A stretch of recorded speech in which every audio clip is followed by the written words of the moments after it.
Wonder, Chapter 88, Daisy's Toys. Justin came over about a half an hour later. He gave me a big hug and said, "Sorry, Augie." We all sat down in the living room, not saying anything. For some reason, V and I had taken all of Daisy's toys from around the house and had put them in a little pile on the coffee table. Now, we just stared at the pile. It really is the greatest dog in the world, Via. "I know," said Justin, rubbing Via's back.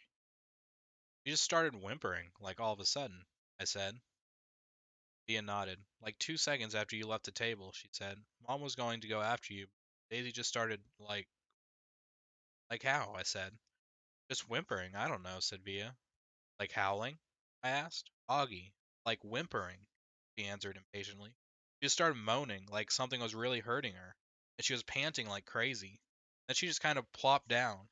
Mom went over and tried to pick her up, and whatever, she was obviously hurting. She bit Mom. "What?" I said. "Mom tried to touch her stomach. Daisy bit her hand," he explained. "Daisy never bites anybody," I answered. "She wasn't herself," said Justin. "She was obviously in pain." "Daddy was right," said V.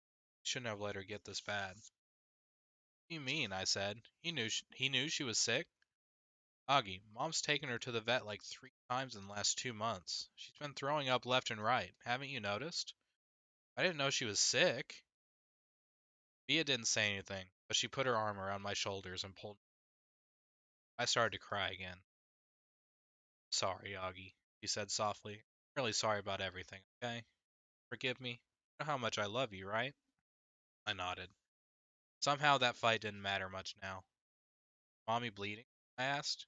"It was just a nip," said Via. "Right there." She pointed to the bottom of her thumb to show exactly where Daisy had bitten Mom. "Did it hurt her?" "Mommy's okay, Augie. She's fine." Mom and Dad came home 2 hours later.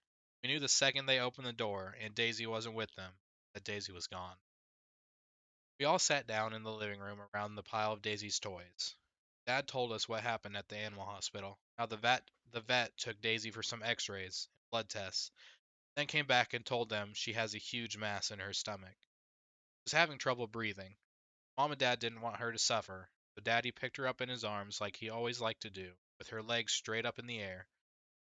He and Mom kissed her goodbye over and over and over again, and whispered to her while the vet put a needle in her leg. Then after about a minute, she died in Daddy's arms. "It was so peaceful," Daddy said. "She wasn't in any pain at all, like she was going to sleep." A couple of times while he talked, Dad's voice got trembly and he cleared his throat. Never seen Dad cry before, but I saw him cry tonight. I had gone into Mom and Dad's bedroom looking for Mom to put me to bed, but saw Dad sitting on the edge of the bed taking off his socks. His back was towards the door, so he didn't know I was there.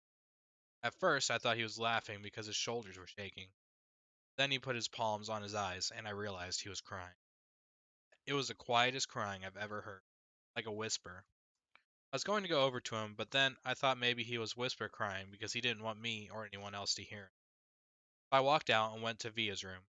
I saw Mom lying next to Via on the bed. Mom whispered to Via, who was crying.